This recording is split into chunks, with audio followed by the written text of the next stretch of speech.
Assalamualaikum warahmatullahi wabarakatuh. Kembali lagi bersama saya. Untuk kali ini saya akan membahas materi tentang estimator, di mana pada materi estimator kali ini saya akan menjelaskan tentang bagaimana teman-teman bisa membaca gambar konstruksi, terutama untuk gambar pembesian.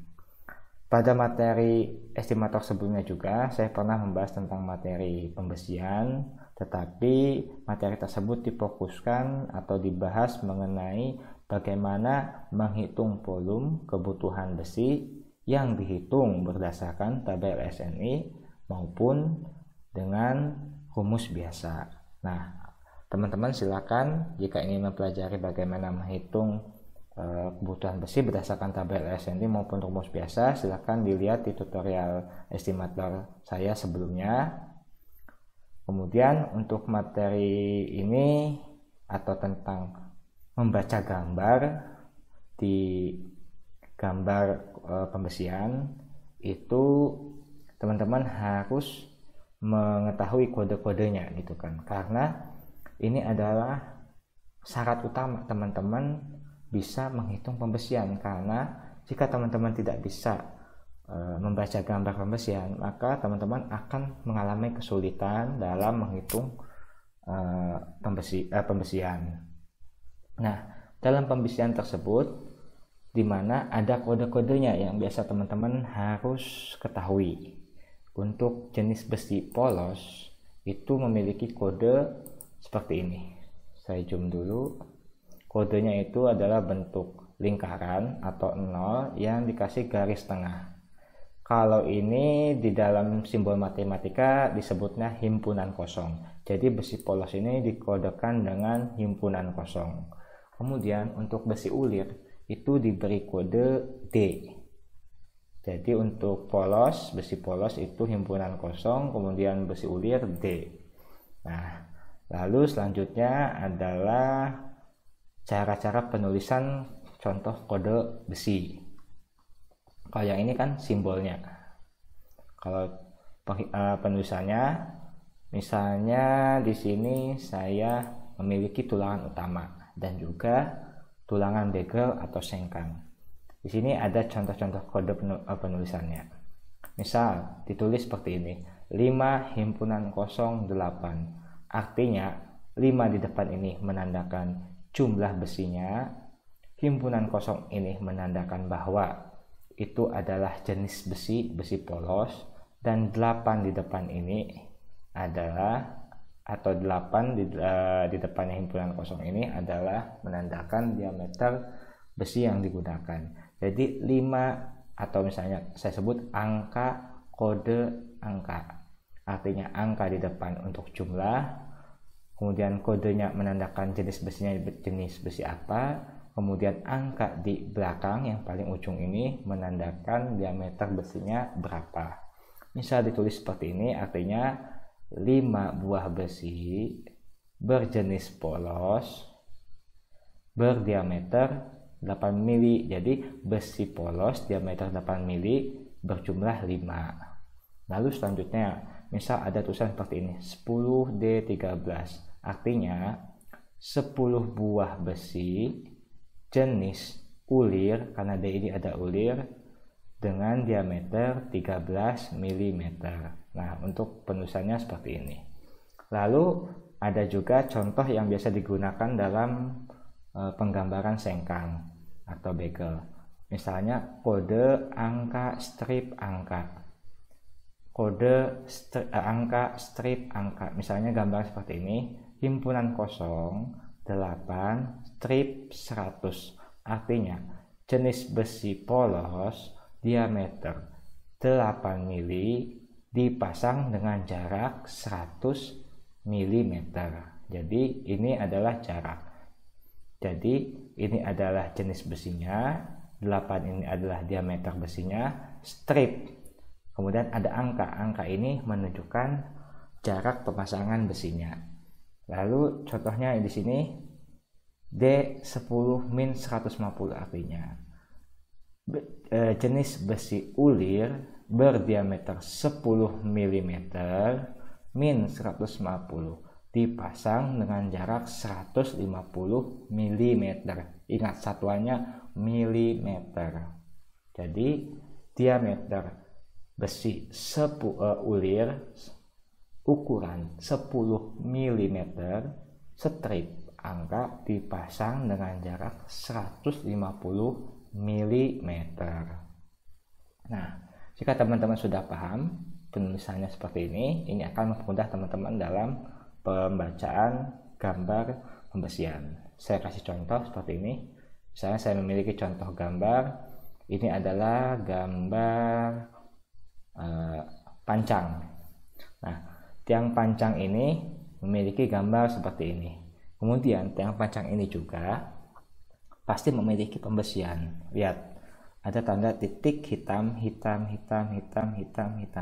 Kemudian dituliskan 6D13, artinya 6 buah besi berjenis D ini ulir dengan diameter 13. Jadi besi ini 1, 2, 3, 4, 5, 6 berjumlah 6. Ini adalah jenis besi yang dipasangnya adalah besi ulir dengan diameter 13 mm.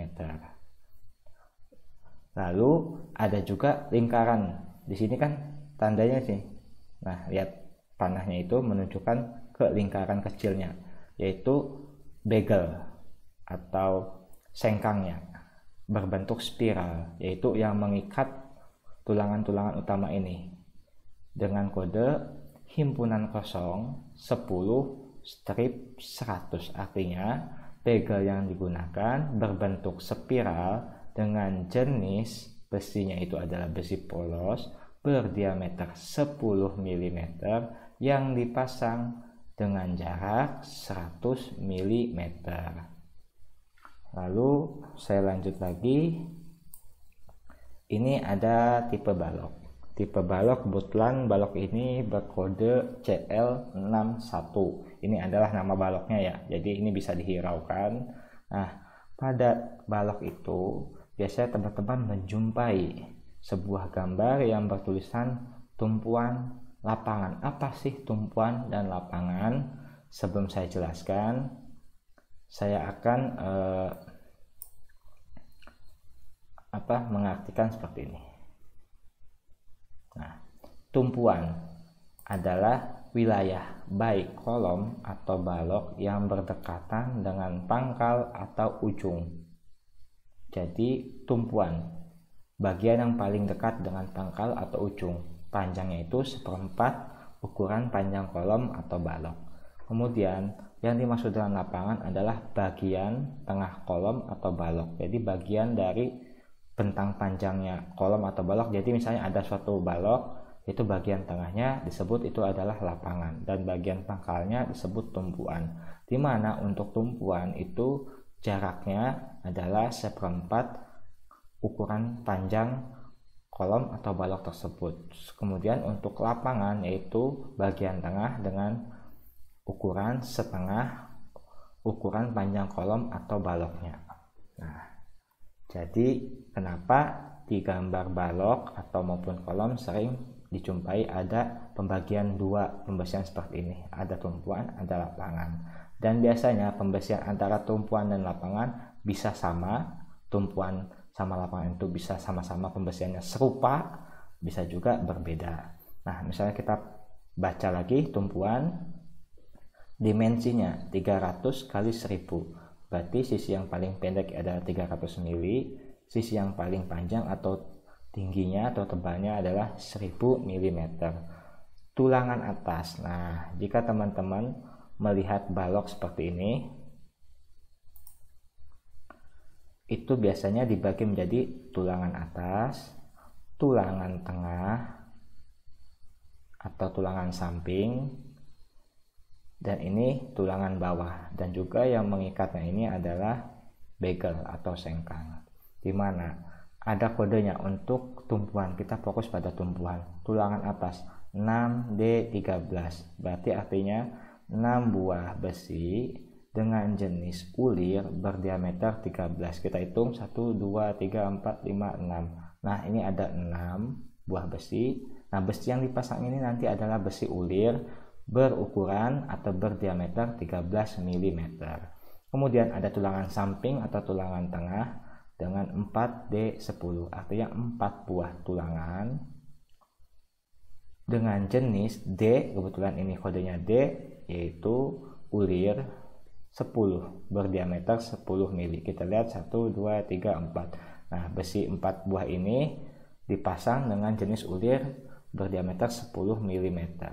Kemudian untuk tulangan bawahnya, bagian ini tulangan bawah 6D13, 6 buah besi ulir berdiameter 13. 1, 2, 3, 4, 5, 6. 6 buah dengan besi yang dipasang ini adalah berdiameter 13 mili. Kemudian ada pengikatnya. Jadi tulang-tulang utama ini biasanya selalu diikat dengan namanya sengkang atau besi begel. Kodenya adalah himpunan kosong 10-200.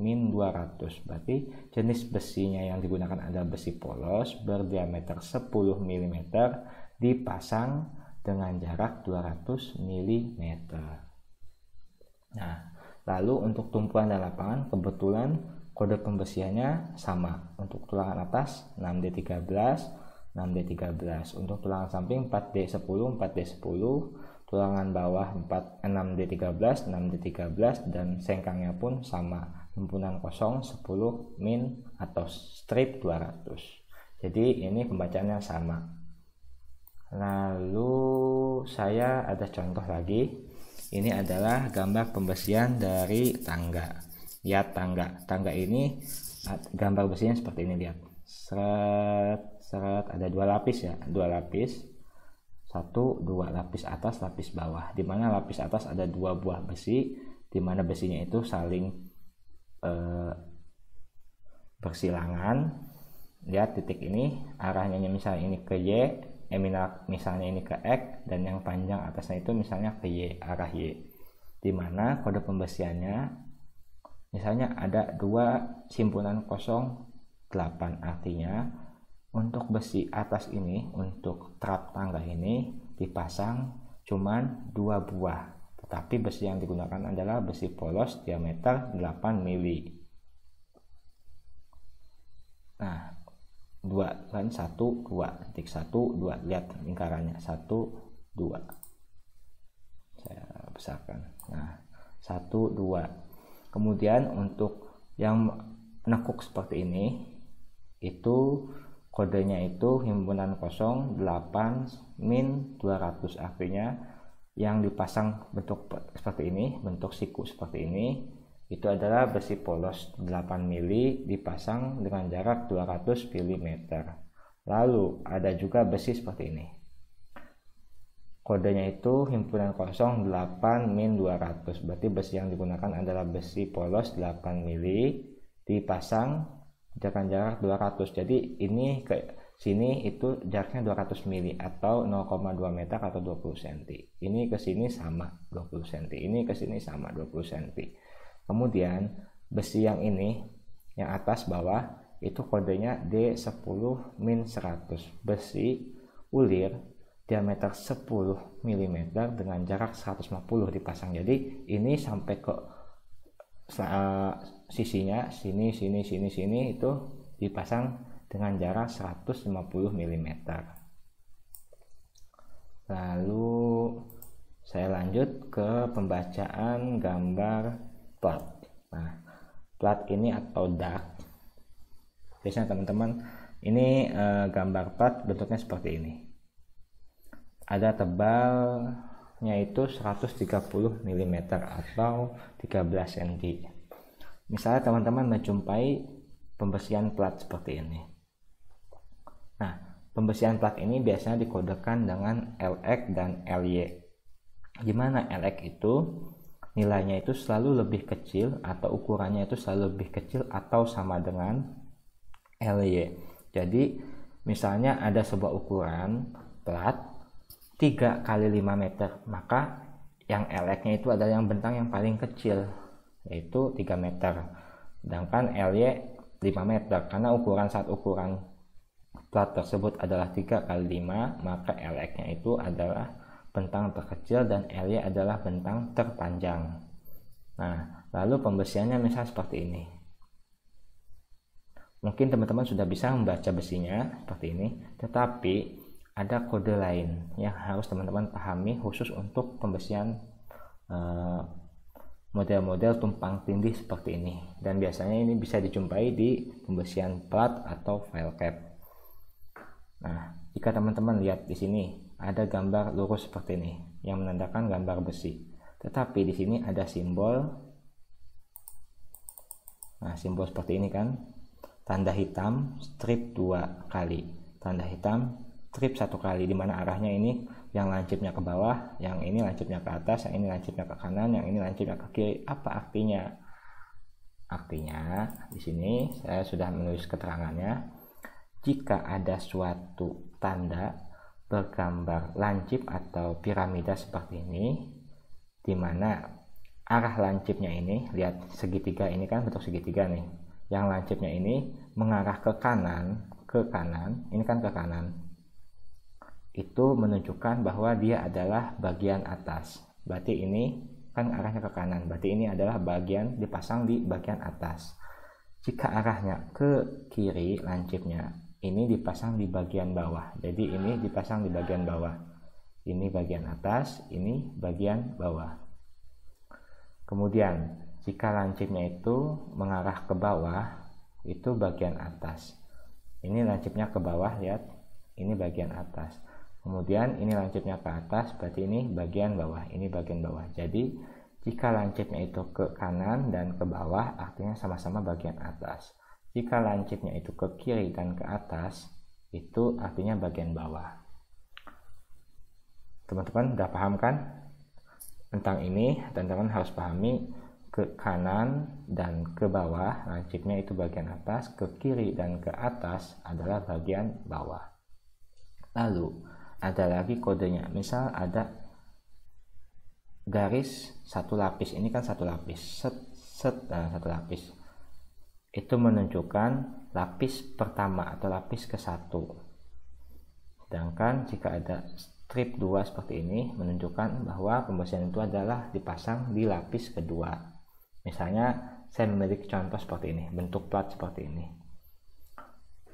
Maka mana yang dipasang di sini, mana yang dipasang di sini, mana yang dipasang di sini, mana yang dipasang di sini. Kita cek caranya, baca pembesiannya.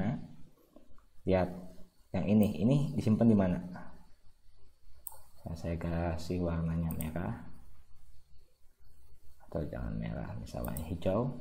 Nah, ya, yang ini itu disimpan di mana? Nah, besi yang hitam ini disimpan di mana? Karena ini arahnya lancipnya ke kanan, berarti di bagian atas, otomatis pasti di sini gitu kan. Antara satu sama ini kan, antara ini sama ini. Tapi kita belum tahu nih yang disimpan di sini atau simpan di atas. Lihat tandanya ada strip 1. Strip di 1 disebutnya lapis 1. Berarti bagian atas lapis 1, yaitu di sini berarti. Ini kan lapis atas bagian 1. Ini kan berarti yang ini lapis atas tapi bagian 2. Yang ini lapis atas lapis bawah bagian 2, yang ini lapis bawah bagian 1. Atau ini kita lanjut lagi, misal saya kopas saja, misal yang ini, berarti arah lancipnya ke kiri menunjukkan bagian bawah, berarti antara ini sama sini. Tetapi lihat di sini stripnya 1, maka lapis ke-1 yang ini dari bagian bawah. Lapis 1 bagian bawah, lapis 2 bagian bawah, lapis 2 bagian atas, lapis 1 bagian atas. Oke, saya lanjut. Misalnya yang ini. Misalnya yang ini, nih, yang ini. Ini arahnya ke bawah menunjukkan bagian atas. Stripnya 2, berarti di lapis 2 ini untuk besi ini.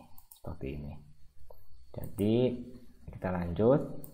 Lalu yang satunya lagi, yang ini, karena ini besinya lancipnya ke atas, berarti bagian bawah ada strip 2, lapis kedua, bagian bawah lapis kedua. Jadi penempatannya seperti ini, dimana Karena kita sudah mengetahui pembesiannya seperti ini, lihat ini yang bawah ini berarti yang sini, berarti dipasang dengan jarak, ini kan besinya besi ulir 10 mili, dipasang dengan jarak 200 mm, maka jarak antara besinya dipasang besi sini ke sini, sini ke sini itu 200 mm. Jadi seperti itu. Lalu saya juga memiliki contoh di sini, ini contoh pelket. Nah, ini juga sama pembesiannya, kodenya. Nah, ada tanda-tanda seperti ini. Strip 1, strip 1, strip 2, strip 2. Kemudian ini lancip ke atas, lancip ke bawah, lancip ke kanan, lancip ke kiri. Jadi kalau ini saya gambarkan, ini bagaimana? Lihat.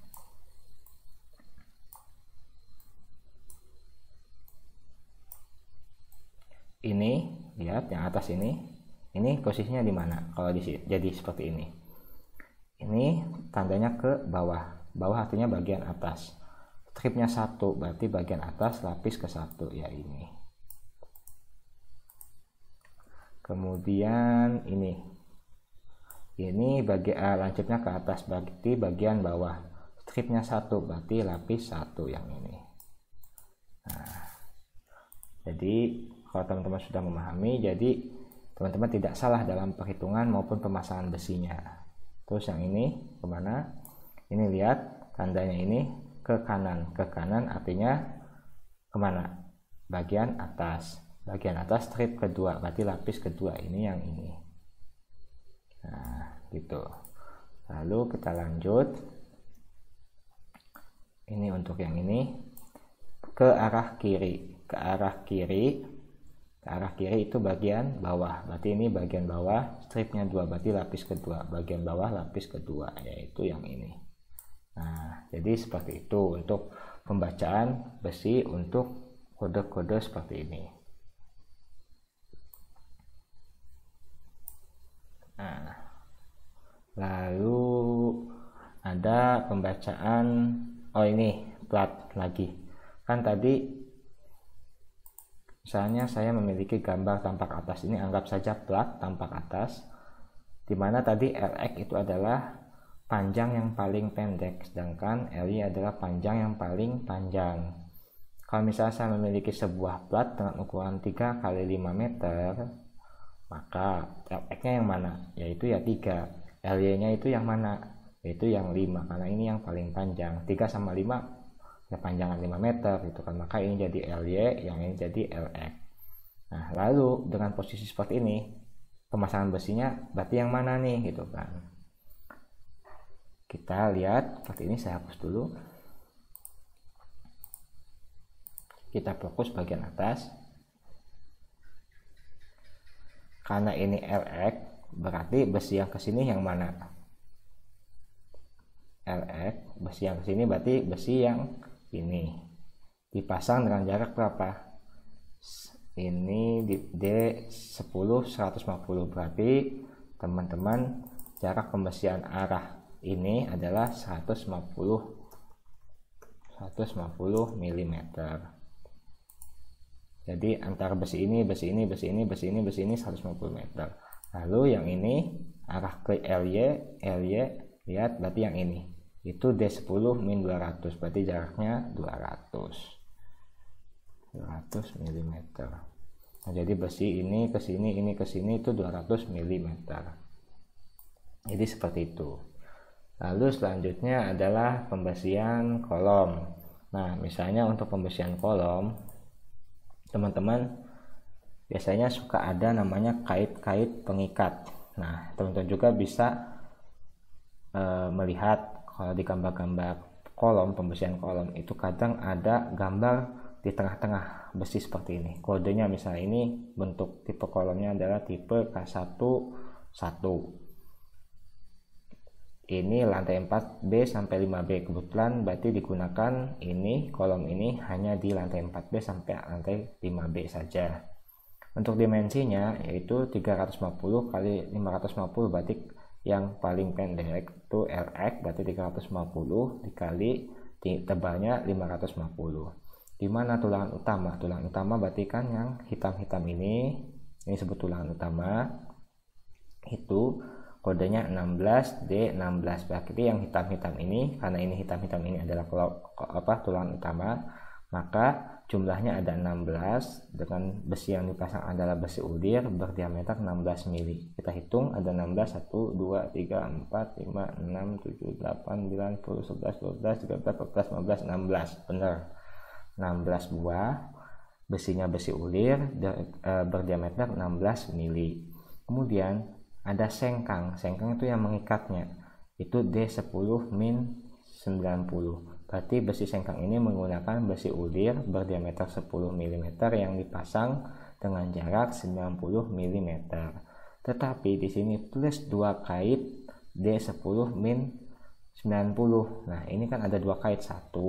Ini sebutnya kait, 2. Ada 2 kait. Di mana kedua kait tersebut digunakan besi D10, berarti besi ulir berdiameter 10 mm dengan jarak pemasangannya sama-sama 90 mm. Jadi ini maupun ini dipasang dengan jarak 90 mm atau 9 cm. Cukup rapat dipasangnya ini. Kemudian saya lanjut lagi. Ini tadi sudah dibahas tentang balok. Nah, lihat balok, kalau contoh yang ini tumpuan dan tulangan sama-sama, antara pembersihan tumpuan sama lapangan itu kebetulan pembersihannya sama. Tetapi di contoh ini pembersihan tumpuan maupun lapangan itu berbeda. Untuk tumpuan atasnya itu 5D16, sedangkan lapangan atasnya itu 2D16, sudah berbeda. Jadi pemasangan di tumpuan itu kalau digambarkan seperti ini berarti berbeda antara tumpuan dan lapangan. Berarti seperempat bentang yang berada di ujung itu dibuat pembersihan seperti ini. Tapi bentang bagian tengahnya di balok ini atau lapangan dipasang pembersihan seperti ini. Nah, biar lebih jelas saya beri contoh. Ini pembersihan balok G11. Nah, misalnya saya memiliki gambar seperti ini. Gambar seperti ini. Ini adalah gambar plat dan balok. Kebetulan gambar ini ada G11 sama nih, tipenya G11. Nah, menghitung panjang balok itu dari mana itu kan. Nah, kebetulan kita lihat gambar. Lihat bentangnya ini G11, ini G11. Apa diterabas? Bisa diterabas, tetapi kalau saya lebih mudah dipisahkan dengan kolom, karena balok itu biasanya menumpuk pada kolom atau kepada baloknya sendiri, kepada balok induknya. Misalnya untuk kasus G11 ini, balok ini terputus oleh sebuah kolom atau ditumpu dengan sebuah kolom, maka panjang balok G11 untuk bagian ini hanya dari sini, lihat yang ada tanda panah merahnya ini, sampai ke sini. Dengan panjangnya kebetulan adalah 3000 mm atau 3 meter atau 300 cm. Nah, lalu bagaimana menentukan tumpuan maupun lapangannya? Nah, kita lihat lagi. Tumpuan itu adalah bagian balok atau kolom yang berdekatan dengan pangkal atau ujung. Berarti bagian tumpuan itu bagian yang paling dekat dengan pangkal atau ujung. Misalnya balok seperti ini dan menumpuk ke kolom, maka kita putus di sini. Nah, berarti ujungnya yaitu bagian sini dan bagian sini. Maka karena di sini dicepit, sama-sama dicepit, maka ini menjadi ujung atau pangkal. Maka tumpuannya ada 2, kiri dan kanan. Sama-sama dari ujung sini dihitung dari ujung ke depan sini, yaitu seperempat bentang. Karena bentang totalnya adalah 3000 mm, maka untuk tumpuannya, lihat garis seperti ini, itu adalah seperempat bentang. Berarti seperempat dikali 3000, 750 mm atau 75 cm. Jadi tumpuan pertama itu dihitung dari titik ujung kolom ini, bagian luar kolom ini, sampai ke depan sepanjang 75 cm atau 750 meter. Kemudian yang bagian kiri pun karena ini terjepit, berarti ini termasuk pangkal. Ini juga sama, berarti di sini 750 mili, di sini 750 mili. Nah, berarti kan di sini ada sisa. Nah, sisa di sini atau bagian tengah ini yang disebut dengan pembesian lapangan atau bagian lapangan, yaitu panjangnya setengah bentang kali 3000 mm, yaitu setengah kali 3000 hasilnya adalah 1500 mm atau 150 cm atau 1,5. Kalau kita hitung, seperempat ditambah setengah tambah seperempat yaitu 1. Di sini hasilnya 750 tambah 1500 tambah 750 hasilnya 3000. Jadi sama-sama gitu kan. Jadi kalau kita hitung-hitung, ini akan totalnya pun kembali pada total keseluruhan bentang tersebut gitu kan. Misal ini bentangnya 10.000 atau 10 meter, maka tumpuannya tinggal seperempat kali 10.000, yaitu berapa?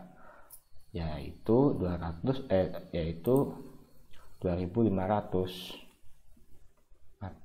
yaitu 2500 atau 250 cm atau 2,5 meter.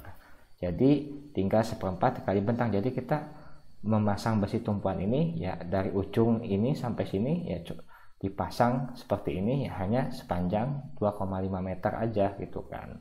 Kemudian yang ini pun sama 2,5 meter gitu kan, karena ini kan 10.000.